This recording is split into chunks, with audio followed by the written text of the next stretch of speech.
मित्रों नमस्कार, मैं हूं पंडित कैलाश नंदी जोशी और आप देख रहे हैं मेरा यूट्यूब चैनल संस्कृति शेष। मित्रों, आज के कार्यक्रम में मैं कर्क राशि के जातकों के लिए, कर्क राशि कर्क लग्न दोनों जातकों के लिए यह वीडियो लेकर के आया हूं।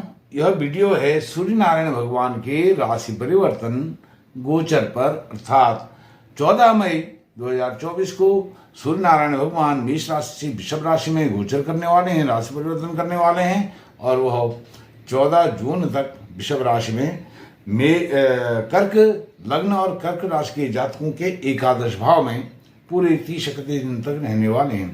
तो इसमें आपने देखा शुक्र के आंगन में सूर्य और गुरु कितना भी हुए बर्बाद, भरपूर मिलेगा आशीर्वाद।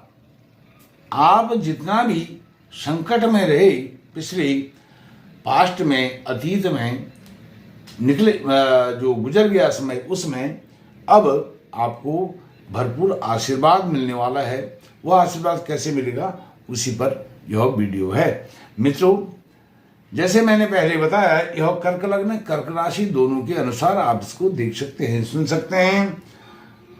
यदि आप ज्योतिष में विश्वास रखते हैं, ज्योतिष से प्रेम करते हैं, तो आप मेरे चैनल को सब्सक्राइब भी कर सकते हैं। मित्रों, सूर्य नारायण भगवान का यह वृषभ राशि में गोचर कर्क लग्न कर्क राशि के जातकों के लिए एकादश भाव में हो रहा है। एकादश भाव में सूर्य मंगल कोई भी क्रूर ग्रह हों, वह शुभ ही शुभ परिणाम देते हैं और वह एकादश भाव में जो विराजमान हैं, अर्थात लाभ के भाव में विराजमान हैं और द्वितीय से होकर के धन भाव के स्वामी होकर के लाभ भाव में विराजमान हैं। अर्थात आपको धन का लाभ होगा, पैसे का लाभ होगा, पैसे से संबंधित कोई डिस्प्यूट चल रहा था उसमें लाभ होगा, वह आपके पक्ष में निर्णय डिसीजन होने वाला है। और साथ में घर परिवार में पैसे को लेकर के डिस्प्यूट चल रहा था, लड़ाई झगड़ा हो रहा था, वो शांत होने वाला है। कोर्ट कचहरी तक भी मामला पहुंच गया था, कोर्ट से भी आपके फेवर में यह फैसला आने वाला है। इन 30 दिनों में इस तरह का कोई भी संपत्ति को लेकर के, धन को लेकर के, जमीन जायदाद को लेकर के कोई डिस्प्यूट चल रहा था, वह सब आपका रिजॉल्व होने वाला है। अब दूसरी बात, शुक्र के आंगन में गुरु और सूर्य। अब जो गुरु हैं उनके विषय में कुछ बताऊं, उससे पहले सूर्य नारायण भगवान 14 मई को जब वह वृषभ राशि में गोचर कर रहे हैं, तो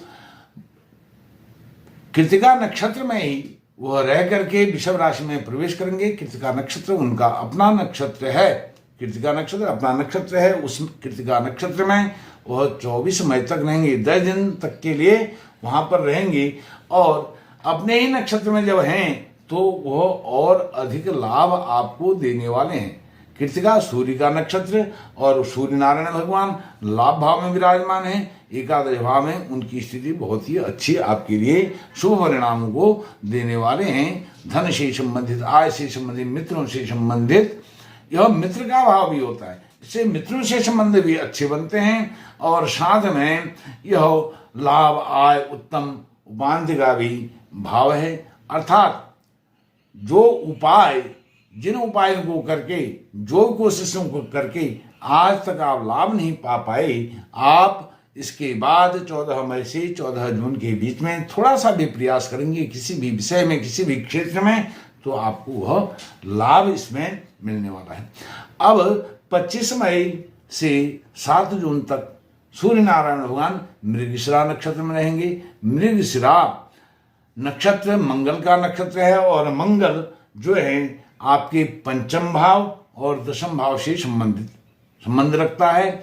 और मंगल दशम भाव में, जहां आपको शासन, सत्ता, नौकरी, राजयोग के मार्ग पर अग्रसर करेगा, अर्थात शासन पर, सत्ता पर आपको काबिज कराएगा, आपको बिठाएगा। यदि आप पहले से जॉब कर रहे हैं, कोई भी सरकारी, गैर सरकारी, तो उसमें जॉब कर रहे हैं तो उसमें प्रमोशन होगा और आपके कैरियर में 4 चांद लगाएंगे सूर्य नारायण भगवान इन 30 31 दिनों के अंतर्गत, क्योंकि वहां पर जो सूर्य नारायण भगवान हैं वह मृगशिरा नक्षत्र में जब गोचर करेंगे तो उसी बीच वह भाग्येश जो है, भाग्येश गुरु के साथ महाविराजमान है। तो इसमें भाग्येश और आपके धनेश दोनों मिलकर के इतना पावरफुल आपको एक्टिवेट करने वाले हैं। करियर के मामले में आप जो भी काम करते हैं, जो भी नौकरी करते हैं, कोई बिजनेस करते हैं, उसमें आपके कार्य में 4 चांद लगने वाले हैं। अब पंचम भाव से संबंधित मंगल संबंध रखते हैं, तो मंगल मृगशिरा के नक्षत्र में जब 8 जून से 14 जून तक वह रहेंगे, तो पंचम भाव यह आपके इंटरव्यू का भाव भी है। आपके इंटरव्यू साक्षात्कार का भाव, साक्षात्कार उच्च कोटि का होगा, इंटरव्यू अच्छा होगा। साथ में संतान पक्ष से अच्छा समाचार आपको मिलेगा। कॉम्पिटिटिव एग्जाम आप देने वाले हैं, कॉम्पिटिटिव एग्जाम संपन्न होगा, दे दिया है तो रिजल्ट सकारात्मक आएगा। और आप हायर एजुकेशन के लिए किसी कॉलेज में, यूनिवर्सिटी में, इंस्टीट्यूट में एडमिशन चाहते हैं, तो 8 जून से 14 जून के बीच में आपके उस यूनिवर्सिटी, कॉलेज, इंस्टीट्यूट में एडमिशन के रास्ते खुलेंगे। जितने भी बैरियर हैं वह बैरियर सब टूटेंगे और आप कैरियर की तरफ आगे बढ़ेंगे। इसी भाव से तो कैरियर बनता है। जो पंचम भाव है, पंचम भाव से ही आपका कैरियर आगे बढ़ता है। प्लेटफॉर्म पर आप गतिमान रहते हैं, तब आपको दशम भाव से संबंधित कैरियर प्राप्त आप करते हैं। संतान भाव, संतान से यदि आप संतान सुख से वंचित हैं, संतान का सुख प्राप्त नहीं कर पाए हैं, तो सूर्य नारायण भगवान के 12 में गोचर करने से संतान सुख भी आपको पर्याप्त काफी मिलने वाला है, क्योंकि वह संतान भाव को पूर्ण दृष्टि से सूर्य नारायण भगवान देख रहे हैं, साथ में गुरु भी देख रहे हैं, साथ में शुक्र भी देख रहे हैं। तो शुक्र जहां संतान को देने के लिए, दाम्पत्य जीवन को खुशहाल रखने के लिए सुख उपभोग के कारक ग्रह हैं, वहीं पर गुरु महाराज भी पंचम भाव अर्थात विद्या बुद्धि के भाव को पूर्ण दृष्टि से देख रहे हैं। और जो सूर्य नारायण भगवान हैं वह आपके, जैसे मैंने आरंभ में बताया, द्वितीय भाव के स्वामी हैं, अर्थात आपके वाणी भाव के स्वामी हैं और आपके धन कुटुंब परिवार भाव के स्वामी हैं। धन कुटुंब परिवार की स्थिति बहुत अच्छी रहेगी, पैसे की कोई कमी नहीं रहेगी। लेकिन एक बात आपने ध्यान रखनी है, क्योंकि आपकी जो वाणी है वो कर्कश भी हो सकती है। दूसरे व्यक्ति जो जिसको आप बोल रहे हो, कह रहे हो, कम्युनिकेशन अपना कर रहे हो, तो कर्कश वाणी पर नियंत्रण रखें, संयम रखें, क्योंकि सूर्य नारायण भगवान के कारण यह भाव आपको वाणी के रूप में, इस भाव से संबंधित जो कटुवचन आपके निकलेंगे उनके कारण आपको हानि पहुंचा सकता है। इसलिए कटुवचन बोलने से पहले या कोई भी बात कहने से पहले आप सोचें, विचारें, उसके बाद बात को कहें, अपनी बात को रखें, क्योंकि आपने सोचना है कि जो मैं बात कह रहा हूं यह सुनने वाले को कहीं गलत तो नहीं लगेगी, उसको चुभेगी तो नहीं। इस बात को ध्यान में रख करके ही आपने कम्युनिकेट करना है, बात रखनी है।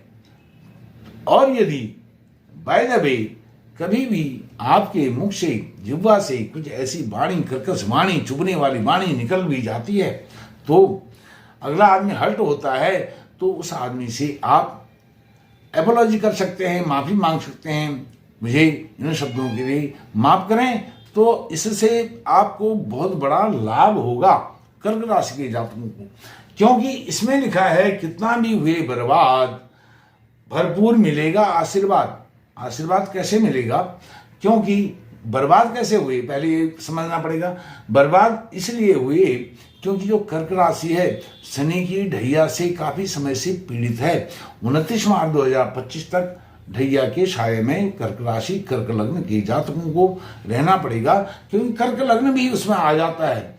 अष्टम में जो शनि का गोचर है, गोचर के कारण वो भी इसमें 6-8 का कॉम्बिनेशन बनता है शनि का आपके राशि से, आपके लग्न से। तो यह आपको बहुत बर्बादी की तरफ इसने धकेला है। लेकिन गुरु शुक्र सूर्य इनके कॉम्बिनेशन से और साथ में दशम भाव कैरियर के भाव और विद्या जो उच्च शिक्षा का भाव है उसके कॉम्बिनेशन से, साथ में धन भाव के कॉम्बिनेशन से अर्थात सूर्य नारायण भगवान के कॉम्बिनेशन से आपके जितने भी कार्य असफल रहे हैं बीते हुए समय में, वह सारे कार्य आपके अब सफल होने वाले हैं। आप सफलता की सीढ़ी को चढ़ने वाले हैं, सफलता को चूमने वाले हैं। कदम आपके कदम दर कदम आपके पॉजिटिव सकारात्मक वे सकारात्मक जो पथ है, रास्ता है, मार्ग है, उस पर जाने वाले हैं। मित्रों, इस प्रकार से अब जब शुक्र स्वयं 19 मई को यहाँ से निकल जाएंगे, वह जब निकल जाएंगे फिर गुरु और सूर्य रहेंगे। तो गुरु और सूर्य फिर स्वच्छंद रूप से आपको 14 जून तक सारे सकारात्मक रिजल्ट देने वाले हैं। अब बात करता हूं शत्रु की। शत्रु भाव के स्वामी भी आपके गुरु होते हैं, वहां विराजमान हैं, लेकिन साथ में वहां सूर्य होने के कारण शत्रु आपके होंगे नहीं, आपके सब मित्र होंगे। जो कटुता शत्रुता बीते हुए समय में हो गई थी वो अब उसको आप भूल जाइए। इसीलिए लिखा है कितना भी हुए बर्बाद भरपूर मिलेगा आशीर्वाद। और बीते हुए समय में किसी कटुता बड़ी थी और अभी भी बड़ी हुई है, कभी उनसे मुलाकात होती है तो बीती हुई बात के लिए जो बात आपने कही उनको चुप गई, जिस आचरण से भी उनको दुख हुआ आपके कारण, उनसे आप अपॉलॉजी करें, क्षमा मांगें, तो आपका जीवन कष्ट मुक्त होगा, सुख सौभाग्य ऐश्वर्य वैभव पूर्ण होगा, दुख दुर्भाग्य दूर होगा। मित्रों, इस वीडियो में इतना ही।